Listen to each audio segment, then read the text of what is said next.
Komunitas Pekalongan Influencer Arsitek ataupun Pilar kembali menggelar kegiatan Kopdarsitek Vol 2 dengan mengangkat tema peran arsitek merancang sustainability design untuk merespon green building era. Kegiatan yang juga didukung dan disponsori oleh Conwood ini berlangsung pada Jumat 7 Agustus 2026 di Cold and Brew yang menjadi ruang diskusi bagi para arsitek dan pelaku bidang konstruksi untuk membahas perkembangan desain bangunan yang lebih berkelanjutan.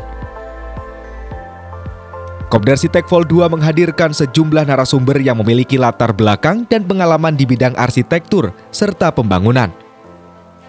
Mereka antara lain AR Insinyur Imron selaku owner Citra Vastu Vidya, kemudian Hairudin selaku Kepala DPUPR Kota Pekalongan, serta Zulfikar Ali selaku Ketua Pilar.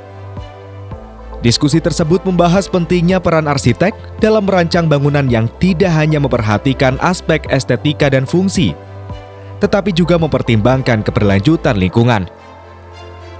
Konsep sustainability design menjadi semakin relevan seiring berkembangnya kebutuhan terhadap bangunan yang efisien, ramah lingkungan, dan mampu beradaptasi dengan tantangan perubahan lingkungan. Zulfikar Ali selaku Ketua Pilar mengungkapkan bahwa kegiatan ini menjadi wadah kolaborasi dan sinergi antara para arsitek lokal dengan pemerintah Kota Pekalongan. Kolaborasi ini bertujuan untuk menyelaraskan rancangan arsitektur modern dengan prinsip-prinsip keberlanjutan lingkungan. Ia menambahkan, penerapan kriteria BGH di berbagai wilayah seperti Jakarta kini telah menjadi dorongan kuat agar Kota Pekalongan juga dapat mengimplementasikan standar serupa pada bangunan-bangunan pemerintahan maupun fasilitas publik lainnya. Alhamdulillah Kopdarsitek kedua kali ini kita sudah berjalan dengan lancar, di mana kita membahas tentang BGH atau bangunan gedung hijau. Tadi kita bekerjasama dengan PUPR Pekalongan, yang alhamdulillah Kepala Dinas PUPR hadir secara langsung, Pak Hairudin.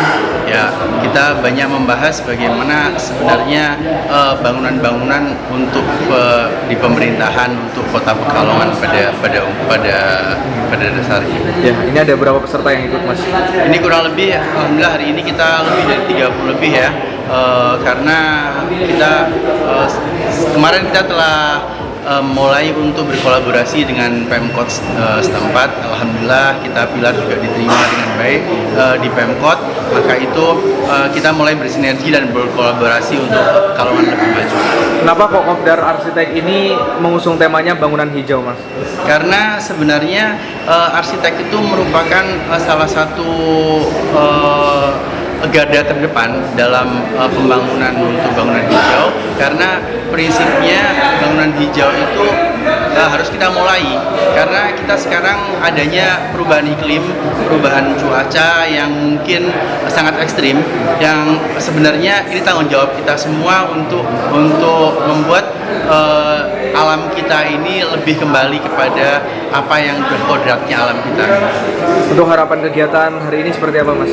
Harapan saya bahwa dengan adanya paparan BGH dari PUPR dan dari kita ada ahli tentang bangunan hijau, kita semua bisa konsep bangunan arsitek Pekalongan Raya pada umumnya bisa mulai untuk menyelaraskan antara bangunan-bangunan sekarang dengan apa itu kita lebih kembali kepada alam ya, supaya bangunan-bangunan itu lebih kembali kepada alam. Banyak sekali misalnya di Jakarta pun udah ada urban segala macam. Nah, Pekalongan insya Allah bentar lagi kita juga bisa membuatnya.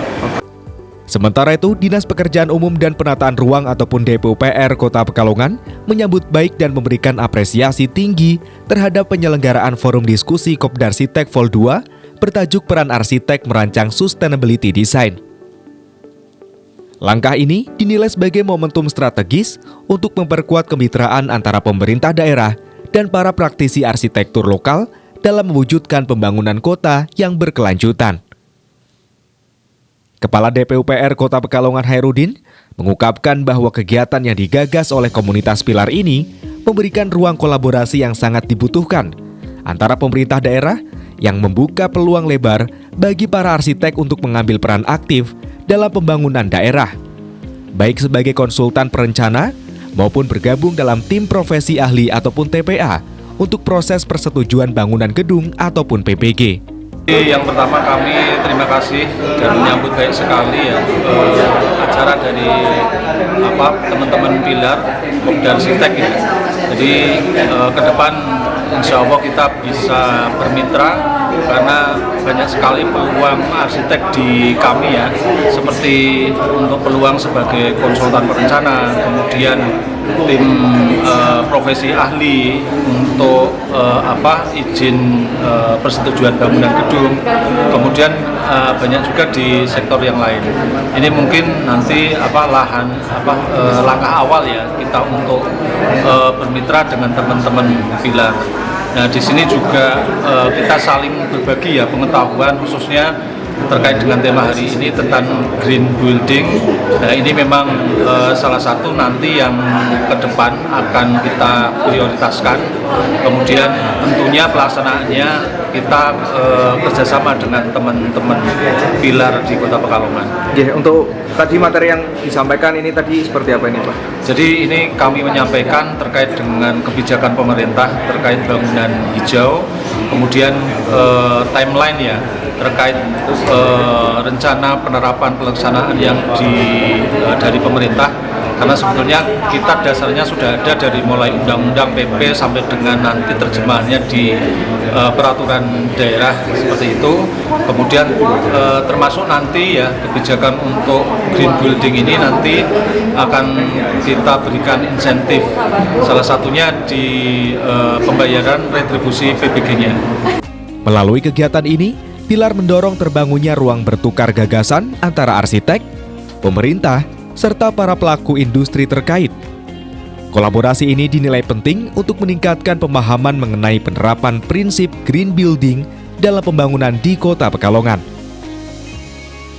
Kegiatan yang dikemas secara eksklusif untuk anggota Pilar ini juga menjadi bagian dari upaya memperkuat jejaring komunitas, sekaligus meningkatkan wawasan para anggota terhadap perkembangan dunia arsitektur dan pembangunan berkelanjutan.